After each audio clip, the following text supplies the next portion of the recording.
Hello मेरे प्यारे दोस्तों, कैसे हो आप लोग और आपकी कैसी चल रही बोर्ड एग्जाम की तैयारी। उम्मीद करता हूँ आप सभी काफी बेहतर होंगे और बड़ी ही बेहतरीन तरीके से आप अपनी तैयारी कर रहे होंगे। आज की इस वीडियो में आपके भारी डिमांड पर त्रिकोणमिति का वन शॉट वीडियो लेकर आ चुके हैं और आज की इस वीडियो से हम आपको त्रिकोणमिति को बिल्कुल रापचिक स्टाइल में समझाने वाले हैं और इस वीडियो से त्रिकोणमिति का एक हलवा बनाकर आपको देने वाले हैं और वो हलवा आप लेकर ऐसे मुंह में खा लोगे और पूरा त्रिकोणमिति आज समाप्त हो जाएगा। मतलब जैसे ही हलवा खाकर समाप्त करोगे वैसे ही समझ जाओ कि त्रिकोणमिति समाप्त हो जाएगा। और त्रिकोणमिति, अरे यह चंद मुट्ठी भर का टाइम लगेगा पूरा त्रिकोणमिति समझने में। आपको बहुत ज्यादा घबराहट होती है, त्रिकोणमिति नाम सुनते ही लगता है ये फॉर्मूला, वो ट्रिक, वो टिप्स, कुछ नहीं, कोई कंसेप्ट नहीं ज्यादा लगाना है। एकदम जो मैं तरीका बताऊंगा इस तरीके से अगर आप त्रिकोणमिति को समझते हो एकदम पूरा चैप्टर आपको बड़ी ही आसान लगने लग जाएगा। चलो मैं आपको बताता हूं। सबसे पहले देखो नाम क्या है, त्रिकोणमिति। यहां पर देखो क्या नाम है, त्रिकोणमिति।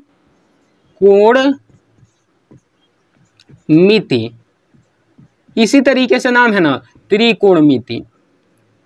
अब इस नाम को तोड़ो भाई, नाम को तोड़ने तो आता है, नाम बिगाड़ने आता है तो नाम को तोड़ने भी आना चाहिए। देखो नाम में यहाँ पर सबसे पहले त्रि आ रहा है, त्रि का पूंछ है ना खींच दो, ठीक है। उसके बाद तोड़ोगे तो यहाँ पर क्या आ रहा है, कोण आ रहा है, तो कोण का भी इधर खींच दो, ठीक है। उसके बाद यहाँ पर मिति आ रहा है, इस तरीके से टूटेगा ना तो इस तरीके से यहाँ पर खींच दो।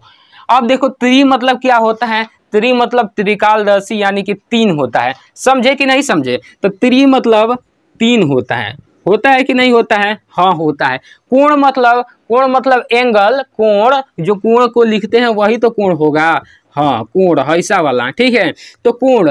मिति मतलब कहोगे तो हमें तो पता नहीं है। अरे मिति मतलब होता है मापन, दूध दही जो नापा जाता है वही, तो इसमें भी वो मापन लिखेंगे, ठीक है।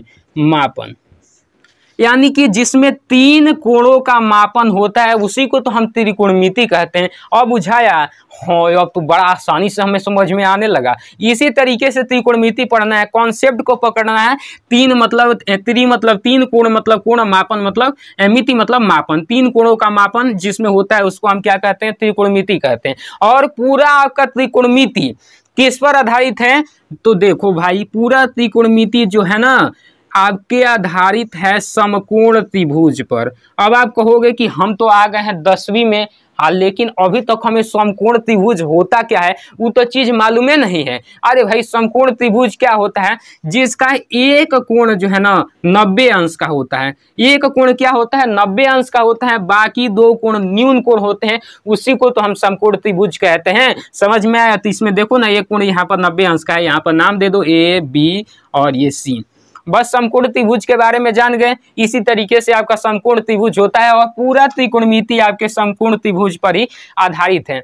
अब चलो बिना देर किए हम सबसे पहले समझ लेते हैं इस समकोण त्रिभुज में कि इसको यहाँ पर इसको क्या कहते हैं, इसको क्या कहते हैं और इसको क्या कहते हैं। देखो ये आपका समकोण त्रिभुज है, इसमें सबसे बड़ी भुजा आपको कौन सी दिख रही है? मतलब सबसे बड़ी भुजा कहने का मतलब जिसकी लंबाई सबसे अधिक हो, वो कौन सी भुजा है? तो वो कहोगे कि हमें तो लग रहा है ये है, नाप के देखेगा। अरे नाप का क्या देखोगे भाई, यह लग रहा है तो यही है। तो सबसे बड़ी भुजा का नाम दिया गया है कर्ण। कृष्ण अर्जुन वाला कर्ण नहीं, यहाँ पर कर्ण इसका नाम है, ठीक है। कर्ण सबसे बड़ी भुजा को हम क्या कहते हैं, कर्ण कहते हैं। उसके बाद देखो सबसे बड़ी भुजा का नाम आप जान गए तो बड़की भुजा का नाम जान गए। तब देखो मान के चलो अगर कोण हम यहाँ पर लेते हैं, मान के चलो एक लड़का यहाँ से अगर देख रहा है, यहाँ से अगर कोण लेंगे तो इसके ठीक सामने वाला लेखवा के देखने के ठीक सामने वाला को क्या लेंगे, ठीक सामने वाले को हम लेंगे लंब, ठीक है। लंब बुझाया? जहां से आप देखोगे हेजा से मान के चलो हम देख रहे हैं तो इसके ठीक सामने हिका है, लंब है, तो इसी को हम क्या कहेंगे, लंब कहेंगे। अब नीचे जो बचा है, नीचे हिका है, कहोगे कि आधार है, जिस पर हम खड़े हैं उसको क्या कहते हैं, आधार कहते हैं। तो बस नीचे वाला को आप क्या नाम दे दोगे, आधार। बस समझ में आ गया।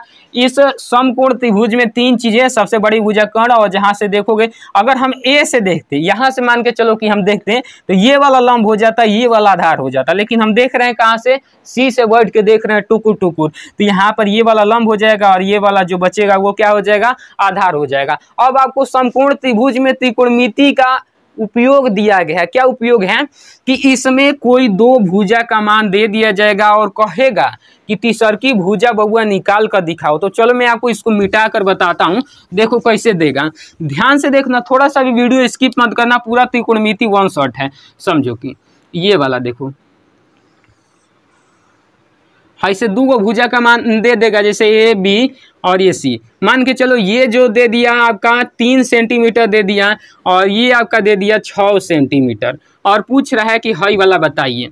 मतलब कहने का है बबुआ, कहने का मतलब ये है कि ए बी, हाई ए से बी है ना, तो ए बी बराबर तुम्हारा कितना दिया है 3 सेंटीमीटर। अब बी सी बराबर कितना दिया है तो 4 सेंटीमीटर। अब पूछ रहा है कि सी ए या फिर ए सी बताइए, तो ए सी बताओ ना, ए सी जो ना से गर्मी खत्म होता है, वो वाला ऐसे नहीं, यहाँ पर दूसरा है। अब देखो कैसे निकालेंगे, इसमें आपको एक फॉर्मूला मैं बताऊंगा और हमें लगता है वो फॉर्मूला आप जब छोटे थे, छोटे का मतलब 8 में पढ़ते थे 7 में, तभी के जानते होंगे और नहीं जानते होंगे। हम तो भाई 10 में आके जाने, झूठ का है बोले 9 में, तो आपको भी मैं जना देता हूँ। देखो फॉर्मूला होता है कर्ण का स्क्वायर बराबर लंब का स्क्वायर धन आधार का स्क्वायर।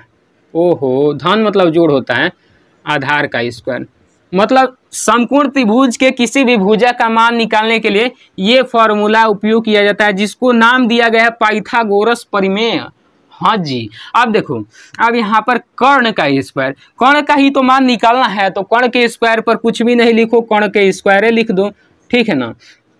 अब देखो लंब के स्क्वायर या फिर कर्ण का मान क्या है, ए सी है ना, तो ए सी रख दो कर्ण के जगह पर, ए सी का स्क्वायर बराबर लंब क्या है, लंब यही है ना, तो लंब है ए बी का स्क्वायर, ठीक है ना, ए बी का स्क्वायर और धन आधार क्या है तो बी सी का स्क्वायर। अब मान रख दो ए बी का मान कितना है भाई 3 है, तो 3 के स्क्वायर हो जाएगा, प्लस बी सी का मान कितना है 4 है, तो यहाँ पर 4 लिख के स्क्वायर लगा दो, ए सी का स्क्वायर निकालना ही है, बुझाया। अब देखो ए सी का स्क्वायर बराबर क्या हो जाएगा, 3 तिहाई कितना होगा 9 होगा, 4 चौका कितना होगा 16 होगा, और 16 9 जोड़िए तो भाई हमको जोड़ने नहीं आता है, होगा 25, तो 25 लिखेंगे। हेने से वर्ग हेने जाएगा तो क्या बनेगा, जैसे यहाँ पर वर्ग था तो इधर वर्ग हटाएंगे तो इधर क्या आ जाएगा वर्गमूल हो जाएगा, यानी कि ए सी के मानवा कितना आया, मानवा आ गया 5।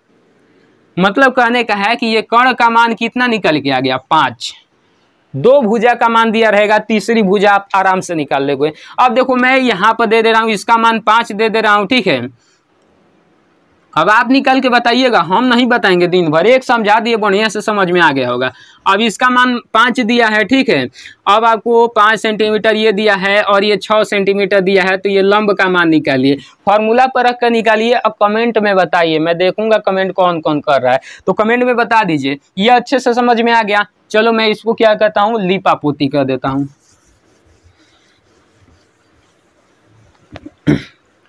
अब त्रिकोणमिति आपने अच्छे से समझ लिया कि इसमें कोण को कैसे निकाला जाता है, लेकिन त्रिकोणमिति अतनवे थोड़े है, त्रिकोणमिति तो बहुत है। अब इसमें एक चीज और समझिए, इसमें 6 गो चीज होता है। क्या क्या होता है, एक होता है साइन थीटा, होता है कि नहीं होता है, होता है। एक होता है कॉस थीटा, कहीं नीचे लिखें कॉस थीटा। एक होता है टैन थीटा, ठीक है, और एक होता है कॉट थीटा, और एक होता है sine cos tan cot sec cosec. 6 गो त्रिकोणमिति अनुपात होते हैं। अब इन 6 के बारे में समझ लीजिए, नया नया समझ रहे हैं तो भाई समझे हैं तो तनी ठीक है, नया नया समझ रहे हैं तो समझ लीजिए ये तीनों क्या होते हैं, तो इन तीनों के बारे में समझिए। साइन थीटा बराबर क्या होता है, यहाँ पर मैं एक समकोण त्रिभुज बना देता हूँ, हाँ ठीक है। अब साइन थीटा बराबर क्या होता है, साइन थीटा बराबर मान के चलो थीटा यहाँ पर ले रहे हैं, यहाँ से हम देख रहे हैं, तो साइन थीटा बराबर होता है लंब और बटा में कर्ण। क्या होता है, लंब बटा में कर्ण होता है, ठीक है। लंब को L से डिनोट करते हैं, कर्ण को K से डिनोट करते हैं। अभी याद करने का ट्रिक भी बताऊंगा, चलो रुके रहना तब ट्रिक बताऊंगा। उसके बाद देखो कॉस थीटा बराबर होता है आधार बटा में कर्ण, आधार बटा में कर्ण। देखो मैं ट्रिक बता ही देता हूँ, ट्रिक है लाल बटा क का, लाल बटा कक्का। ठीक है, अब tan थीटा का मान निकालना है तो tan थीटा ये हो जाएगा लंब बटा आधार, तो लंब बटा आधार। अब इसी को उलटने चलना है, ये साइन कॉस tan हो गया, अब ये कॉट, कॉट में हो जाएगा आधार बटे लंब, यानी कि a बटा में l हो जाएगा, और यहाँ पर हो जाएगा सेक में कर्ण बटे आधार, तो यहाँ पर k बटा a हो जाएगा। ठीक है, और यहाँ पर कोसेक में कर्ण बटे लंब, यानी कि k बटा l हो जाएगा। ये आपको त्रिकोणमितीय अनुपात अच्छे से ध्यान रखना है। 6 गो है, 6 के बारे में उम्मीद करता हूँ आप समझ में आ गया होगा। आपको आया तो लाइक ठोक दो, अभी तक नहीं समझ में आया था ना, अब बुझा रहा है। अब देखो इसके जरिए भी बहुत सारे क्वेश्चन पूछ दिए जाते हैं। जैसे देखो कैसे पूछा था, आपके मैथ में शायद हम देख रहे थे पहले के क्वेश्चन दिया था 8.1 प्रश्नावली में दिया था कि त्रिभुज ABC में जिसका एक कोण B समकोण है, AB बराबर 24 सेंटीमीटर, BC बराबर 7 सेंटीमीटर, तो निम्नलिखित के मान ज्ञात कीजिए। यही से हम पकड़ के कहते हैं भाई, तनी आपके एक्सरसाइज होगा तो नहीं मन खुश हो जाएगा। जैसे देखो कह रहा ना कि एक समकोण त्रिभुज है जिसमें एक कोण जो है B का है, समकोण है, तो देखो ऐसा समकोण त्रिभुज तनी बढ़िया बना है, चले बाबू बन गया है भाई, तनी बढ़िया बना दिए जाए, देख लो। ये हो गया A, ये हो गया B और ये हो गया C। B कोण हमने क्या बना दिया, समकोण बना दिया। उसके बाद अब दिया है AB बराबर 24 सेंटीमीटर, AB बराबर 24 सेंटीमीटर। ठीक है, उसके बाद दिया है BC बराबर 7 सेंटीमीटर, 7 ना दिया है भाई, हाँ 7 सेंटीमीटर। तो पूछ रहा है निकालने को साइन A का मान, ठीक है, कॉस A का मान, और भी पूछ रहा है, बहुत सारा आप निकाल लो जाओगे जो मैं बता दूंगा। तो अब देखो सबसे पहले तो इसमें क्या कीजिए, एक वैल्यू नहीं दिया है, और जब तक तीनों वैल्यू नहीं देगा तब तक ये अनुपात आप नहीं निकाल पाइएगा। तो देखो तीनों वैल्यू निकालने के लिए करेंगे क्या, अभी ना बताएं, पाइथागोरस प्रमेय लगाएंगे। तो इसका मान निकालना है, यानी कि ये क्या है, कर्ण है, तो कर्ण के स्क्वायर बराबर क्या होता है, लंब के स्क्वायर धन आधार के स्क्वायर। ठीक है, अब कर्ण के स्क्वायर का मान निकालना है, इसको ऐसे ही रहने दो। लंब के स्क्वायर कितना हो जाएगा, 24 का स्क्वायर प्लस आधार के स्क्वायर कितना हो जाएगा, 7 के स्क्वायर। तो कर्ण के स्क्वायर बराबर 24 के स्क्वायर 576 होता है क्या भाई, हाँ 4 चौके 16, 4 दूनी 8 1 9, 4 दूनी 8, 2 दूनी के 4, 6 5 ना 9 8 7 7 हासिल 1, 576 होता है। तो 576 आप प्लस 7 7 49। ठीक है, अब देखो भाई कर्ण के स्क्वायर बराबर 9 गो 6 गो 15 गो, 4 गो 7 गो 11 गो, 1 गो 12 गो, आ 5 गो 1 गो 6 गो, 6 से 25 गो। तो भाई स्क्वायर हेने से हटा के हेने रूट चढ़ा दीजिए डायरेक्ट। तो कर्ण बराबर ये किसका स्क्वायर है, 25 क्या है, क्या कर लेते हैं भाई, कौन में हमको भी आता है। 25 के स्क्वायर है क्या, 5 5 25, 5 दूनी के 10, 2 12, 5 दूनी के 10 के 0 हासिल 2 1, 2 दूनी के 4 1 5, 5 2 6, हाँ 25 के स्क्वायर है 625, यानी कि कर्ण का मान कितना निकल के आ गया, 25 निकल के आ गया। तो समझ जाओ कि हई मान निकल के आ गया 25। अब बताओ, अब साइन थीटा बराबर हमने आपको याद कराया था लाल बटा काका से, कनियो लिख लीजिएगा बढ़िया से, है ना, साइडवा में तनी बढ़िया रहेगा, लाल बटे काका। तो लंब बटे कर्ण होता है साइन थीटा बराबर, यानी कि इसके जगह पर लंब बटे कर्ण लिखेंगे तो साइन थीटा बराबर साइन ए बराबर पूछ रहा है, साइन ए बराबर साइन थीटा बराबर नहीं। अब ए का मतलब हई, यहाँ से जब देखेंगे तो एक सामने वाला क्या हो जाएगा, लंब हो जाएगा। ये चीज़ ध्यान दीजिएगा, यहाँ से देखेंगे तो ये क्या हो जाएगा, लंब हो जाएगा, यानी कि लंब का मान निकल के आ गया 7। इसमें बड़ी भुजा जो है कर्ण हो जाएगा, यानी कि 25 जो है कर्ण हो जाएगा, यही आपका आंसर हो जाएगा। अब उसके बाद देखो कॉस ए पूछ रहा है, ठीक है, और कॉस ए वाला तो निकाल लोगे। अब कॉस सी वाला एक बता देते हैं, कॉस सी वाला, ठीक है, तो कॉस सी वाला देख लो, कॉस सी बराबर, कॉस बराबर भी क्या होता है, आधार बटे कर्ण होता है, तो आधार बटे कर्ण लिख दो। अब सी को देखना है, सी है ना, तो एक सामने वाला कौन हो जाएगा, हई लंब हो जाएगा, यानी कि हई वाला क्या हो गया, आधार हो गया, यानी कि आधार जो हो गया 7 सेंटीमीटर। तो आधार के जगह पर 7 लिख दो, और कर्ण तो 25 हईले है, 25 लिख दो। कॉस सी बराबर हो गया 7/25। अच्छे से बुझाया कि नहीं बुझाया पूरा त्रिकोणमिति, कहो कि नहीं बुझाया, कहो कि बुझाया। हाँ ठीक है, तो एकदम बढ़िया से इसको स्क्रीनशॉट करना हो कर लो। अब देखो थोड़ा सा अब एडवांस लेवल पर चलते हैं, एडवांस भी तो जरूरी है, मेंस क्लियर हुआ तो एडवांस पे चलो। अब देखो यहाँ पर अब त्रिकोणमिति अनुपातों के मान निकालना सीखो, ठीक है। अब देखो ई वाला का होता है 0, ई वाला का होता है 90। जैसे कोई दे देता है ना कि cos 120 का मान निकालो, तो ये कैसे मान निकलेगा, यही निकालना अब मैं सिखाने वाला हूँ। सबसे पहले त्रिकोणमिति में जो नॉर्मल होता है 0 से लेकर 90 तक, वहां तक आप याद कर लो। उससे अधिक निकालने को देता है किताब में, वो निकालना अभी सिखाऊंगा, तो वो चीज़ सीख लो। ये 90 हो गया, यहाँ पर आई हो जाएगा 270 हो जाएगा, होगा कि नहीं होगा, हाँ होगा। हाई कितना हो जाएगा, सॉरी है 180 होगा ना, हाई 270 होगा, हाई 360 हो जाएगा। फिर तो यहाँ पर ये आएगा 0 से 90 के बीच में, ये आएगा 90 से 180 के बीच में, और ये वाला होगा 180 से 270 के बीच में, और ये वाला होगा 270 से 360 के बीच में, होगा ना। अब देखो इसमें इसको याद कर लीजिए, ए एस टी और सी से, इसको हम क्या कहेंगे, ASTC याद कर लीजिए बस। ए मतलब ऑल पॉजिटिव, इसमें जब रहेगा तो साइन भी पॉजिटिव रहेगा, कॉस भी पॉजिटिव रहेगा, टैन कॉट से कॉसेक सब के सब लइका धनात्मक ही रहेगा, ठीक है। हे में आ जाएगा एस, मतलब एस में आ जाएगा तो साइन, और साइन के उल्टा का होता है, एक चीज समझ लीजिए, साइन का उल्टा जो होता है कॉसेक होता है, ठीक है, कॉसेक। तो ये यहाँ पर देखो साइन और कॉसेक दोनों इसमें धनात्मक रहेंगे, बाकी सब ऋणात्मक आएगा। उसके बाद टैन और कॉट, टैन के उल्टा का होता है कॉट, टैन और कॉट इसमें क्या रहेगा, धनात्मक रहेगा, बाकी सब ऋणात्मक। और इसमें कॉस और सेक दोनों धनात्मक रहेगा, बाकी सब ऋणात्मक। अब देखो ना, अब निकालना सीख लेते हैं।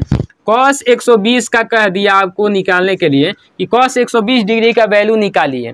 कैसे निकालोगे, देखो cos 120 डिग्री को दो पार्ट में तोड़ो, या तो 90 हो आए, ना तो 180 आए, ना तो 270 आए, ना तो 360 आए उसमें। तो cos एक को काम लिख सकते हैं, 90 प्लस में 30 लिख सकते हैं कि नहीं लिख सकते हैं। अब आप कहोगे लिख सकते हैं, नहीं दिखा दे रहा है क्या भाई, चलो भाई नहीं दिखाई दे रहा है तो यहाँ पर लिख देते हैं cos 120 डिग्री को cos 90 प्लस क्या लिख सकते हैं, 30 लिख सकते हैं ना। अब देखो 90 प्लस 30 यानी कि 90 में कछु जोड़ा जा रहा है, 90 में कछु जोड़ा जा रहा है, तो 90 में कुछ जोड़ा जाएगा तो 90 और 180 के बीच में आएगा ना, यानी कि सेकंड क्वाड्रेंट में आएगा। ये फर्स्ट सेकंड थर्ड और फोर्थ है, तो सेकंड में आएगा। तो सेकंड में देखो कॉस, यहाँ पर एक चीज आप समझ लो कि 90 पर और यहाँ पर 270 पर मान बदलता है, ठीक है, बदलता है। और 180 और 360 पर नो चेंज, यानी कि नहीं बदलता है, ठीक है, नहीं बदलता है मान, ठीक। तो 90 और 270 पर बदलेगा, यानी कि कॉस जो होगा साइन में बदल जाएगा, टैन कॉट में बदल जाएगा, लेकिन 180 और 360 रहेगा तो कोई चेंज नहीं होगा, कॉस का कॉसे रह जाएगा। तो देखो इसमें कॉस 120 को हम तोड़े हैं 90 प्लस 30, तो 90 है तो 90 पर मान बदलेगा, तो कॉस किस में जाएगा, कॉस चला जाएगा साइन में, ठीक है ना, साइन में चला जाएगा। साइन और यहाँ पर कितना बचेगा, 90 प्लस थीटा, कॉस थीटा ही ले जाएगा, ठीक है, 90 को छोड़ दिया जाएगा, यानी कि साइन 30 डिग्री। अब साइन 30 डिग्री का मान कितना होता है, तो सबसे पहले देख लो इसमें कॉस, इसमें कॉस धनात्मक होगा कि ऋणात्मक, हाई वाला कॉस, तो इसमें कॉस धनात्मक नहीं होगा, कहाँ से कि इसमें साइन और कोसेक ही खाली धनात्मक होता है, यानी कि कॉस के आगे क्या लग जाएगा, माइनस लग जाएगा, यानी कि माइनस में यहाँ पर 30 डिग्री क्या हो जाएगा साइन में। अब देखो साइन 30 डिग्री का मान कितना होता है, तो आप कहोगे कि 1/2 होता है, तो यही आपका माइनस के 1/2 इसका राइट आंसर आ गया। इसी तरीके से आप कितना भी डिग्री का निकाल लो जाओगे, जैसे कि मान के चलो इसी के जगह पर मैं दे देता हूँ साइन 270 का, 180 वाला भी बता दें भाई, साइन 270 डिग्री, इसको हम क्या लिख सकते हैं, साइन 180 प्लस क्या लिख सकते हैं, 90 लिख सकते हैं कि नहीं लिख सकते हैं। अब 180 पर मान नहीं बदलेगा, साइन 180 वाला में क्या है, 180 और से 270, 180 में कुछ जोड़ा जा रहा है तो इसी में आएगा ना। इसमें tan cot धनात्मक होगा, साइन ऋणात्मक ही रहेगा तो माइनस लगा दीजिए। और ये नहीं बदलेगा, केवल साइन 90 हो जाएगा। साइन 90 का मान कितना होता है, 1 हो जाएगा और माइनस का चिन्ह पहले लगे रहेगा। ये आपका हो गया। तो पूरा त्रिकोणमिति हमने आपको बेहतरीन तरीके से समझा दिया, मान निकालना भी सिखा दिया। उम्मीद करता हूँ आपको बेहतर तरीके से समझ में आया होगा। तो लाइक ठोक दीजिएगा और वीडियो को शेयर कर दीजिएगा, और चैनल पर पहली बार विजिट करें तो सब्सक्राइब करके चले जाइएगा। ठीक, जय हिंद।